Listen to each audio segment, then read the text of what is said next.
So finally, the Middlebeltans are beginning to separate the chaff from the wheat, and they are now coming out with full boldness that they are not Northerners. In fact, the Middle Belt leaders now are now stating on newspaper medias, on TV medias, that any Almajiri institution, any Almajiri school will be shut down. Any Almajiri child will be taken into custody until spirit come and such parent will be jailed. That their own culture, their own tradition is against child slavery. The word Almajiri right now is synonymous to what we call child slavery, because Almajiri, as it is practiced in the northern Nigeria, is a culture that sends children into the street to go and beg. The Almajiri system, as defined by the founders, right from the Saudi Arabia in the Middle East, simply means a person who travels around in the search for knowledge, and that knowledge will be taken back to his homeland to better his lifestyle. But in the Nigerian contraption today, Almajiri is synonymous to terrorism. Almajiri has now become a fertile ground for organ harvesting, as reported by some, commentators in social media. That Almajiri schools now has now become a fertile ground where those who harvest organs go into, take children, harvest their organs, because those children most of the time, they don't even have a father or a guardian to lay claims to them. So this has now become the order of the day. And I'm beginning to question that unity that has always been in existence between the Middle Belt and the core Northerners. Yes, the core Northerners are crying, they are wailing all over social media, all over different platforms, that, well, we are all Northerners, that in the Nigerian constitution there is nothing like Middle Belt. But in response, the Middle Belt have said, where is it in the constitution that we have Ariwa? That do not add us into that word, Ariwa Forum. That what we have is north, west, south, east. Yes, then we have Middle Belt, we have North Centrals. North Centrals is just a geographical expression. It doesn't mean it typifies or it exemplifies or it explains their cultural similarities. You see, I believe right now the truth is beginning to come out. It is indeed beginning to come out that these Northerners are always quick at grabbing people's land. When you ever have a mistake that you now start sharing religion and language with them, they take away your land. Ilorin has always been the perfect example for this. Ilorin, the Fulani successfully took power from the Yorubas over there. They snatched the royal seat. The royal seat in Ilorin today is being controlled by the Fulanis all the way from Sokoto. These were in the days of Uthman Danfodio, when Ali Alimi came from the north, helped Afonja, sold his religion to him, sold his language to him, along the line, at the end of the day, dethroned him, beheaded him, took the power, married his children, married his girls, converted all of them to his own religion, and today we can conveniently say that Ilorin belongs to the Fulanis. Yes, I understand the Yorubas have always had that argument. No, Ilorin is a Yoruba soil. Ilorin belongs to the Yorubas. But the Yorubas can no longer practice their culture there. The Yorubas cannot openly go there and practice what we call traditional worship. You might just get killed.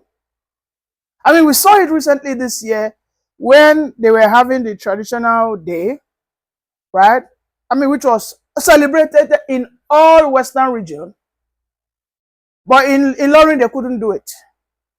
A young guy who tried to do it was arrested by soldiers of Islam. They call themselves the Islamic soldiers. They went right into his house, destroyed his properties, and the government didn't do a jack. The government, who bears a Yoruba name, simply looked away. Rahman, he simply looked away. He didn't say anything. In fact, this event, this ugly event of them invading a traditional worshipper's residence, destroying his properties, was all videoed. And it was, it was flown all over. It was uploaded. People saw it. But what happened? Now the Middlebelt have seen this. They have now come to that wisdom that we have to reject this. If our children now go fully into Almajiri system, before you know it, we have so many destitutes here and there. Before we know it, we might just start having an industry of August harvesting. And don't forget, Almajiri is a fertile ground for recruitment of bandits. This is why you can see that banditry is so prevalent and so successful in the core north. Because instead of the children to go to the Western school, they brainwash them that Westernization is an haram. Having the education of the West is against the ethics of Sharia. So therefore, embrace this, and from there, when those who are in the Boko Haram or in the bandits, in the insurgents, when they bring an ideology that kind of support their sentiment, easily they get recruited, and before you know it, they become bandits, and then the insecurity keeps exploding. Now, why the Middlebeltans are rejecting everything that has to do with the core Northerners, especially their religion, especially their way of schooling, the Almajiri, why the Middlebeltans, who are closer to the north? What is the distance between Benue, Plateau, Nasarawa to the likes of Bauchi, Gombe, Kaduna, Kebbi? What is the distance? Right? These are people who are feeling the direct impact, and they are saying that this thing is not good for humankind. This thing should be rejected if you want to have prosperity, if you want to have human development, if you want to have human advancement. Just immediately, the Middlebeltans are rejecting it. Now, my fellow Yoruba brothers in Oyo State are planning to commission a Sharia law, a Sharia court in Oyo State. I've always said it. I've always said it that the Fulanis have succeeded in conquering the Yorubas using religion. Oyo is the capital, is the citadel of the Yoruba kingdom. Oyo used to be a very powerful empire that fought the Fulanis, that resisted the Fulanis, resisted the what's it called? These girls from the Dahomes. Oyo Empire was something to behold of, was a pride. But today they have been able to penetrate into that ideology without guns, without bombs, but with religion. You can see how divided the Yorubas are, and the North are just in their own corner, nodding their head that yes, mission accomplished. Mission accomplished. The Yorubas do not know what has eaten them. They don't know. They do not know that no society is built on secularity. No. No society is built on secularity. There have to be one ideology that everybody is obsessed with. There has to be an ideology that everybody is obsessed with. And usually, those ideologies are either your ethnic affinity or your religious affinity. Period. The easiest way to break people up is using those two weapons. You divide them based on ethnic differences or on religious differences. And amongst the two, the most potent is the religion. Religion was a key element the Arabs used to conquer Africa, most especially the Northern Africa. The Igbos were conquered using religion. The West used Christianity to conquer the Igbos, right? The Yorubas today are being conquered by the Fulanis using the Islam. The Yorubas are now ready to set up, to inaugurate, come December 2025, they are January 2025, to inaugurate a Sharia court in Yoruba land. I mean, some months ago, I saw a bus, and on that bus, it was written that it is against the tenets of Islam to invent.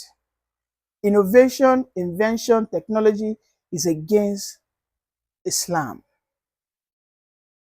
I mean, the picture of this video was going viral. That's the picture over there. So it doesn't seem like I'm just saying things out of thin air. And then I'm worried that, is this what these guys want to bring down? So what you have happening in Kano State, where alcohol is forbidden, will now be practiced in Oyo State. They will not be allowed to have joints, lounges anymore. This issue of having children expressing themselves with their dressing will stop. We will stop having open crusade. Those who are practicing their traditional cultures in Oyo State will now be jailed, sentenced, because it is now Sharia that will take over the, the constitutional laws. It is a scary situation. I am utterly disappointed that the Yorubas would not have learned from the mistake Afonja made. You want to accept this religion, accept it and fine-tune it to your own cultural beliefs. When you accept this religion, it takes away your culture, it takes away your belief, it takes away everything about you. Because if you don't accept it, you are called a fake Muslim. And don't forget that this is what the Northerners have always been calling the Yorubas, that they are fake Muslims, that they are not real Muslims. So maybe the Oyo people are trying to prove something which I don't give a damn about. I am so passionate about this conversation because I am from Oyo State. In fact, I am from a part of Oyo State where majority of my people are Muslims. So I am worried because I know they will be the first people that will want to accept this unwelcoming ideology called Sharia. A Sharia that will not prosecute corrupt politicians, but will be hasty and be fast at condemning just innocent citizens, poor citizens, who go out there to just because of poverty, steal bread, and have their arms cut off. That is not the kind of system that we want in Oyo State. What we should be having are camps, hubs of science and technology. What our leaders should be inaugurating are innovative hubs, research hubs, farms.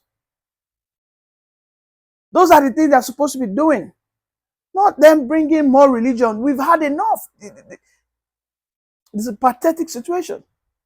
They have to see why and listen to why the Middlebelters are saying enough is enough. So now we will now start having Oyo children also carrying plates, saying that they are practicing Almajiri.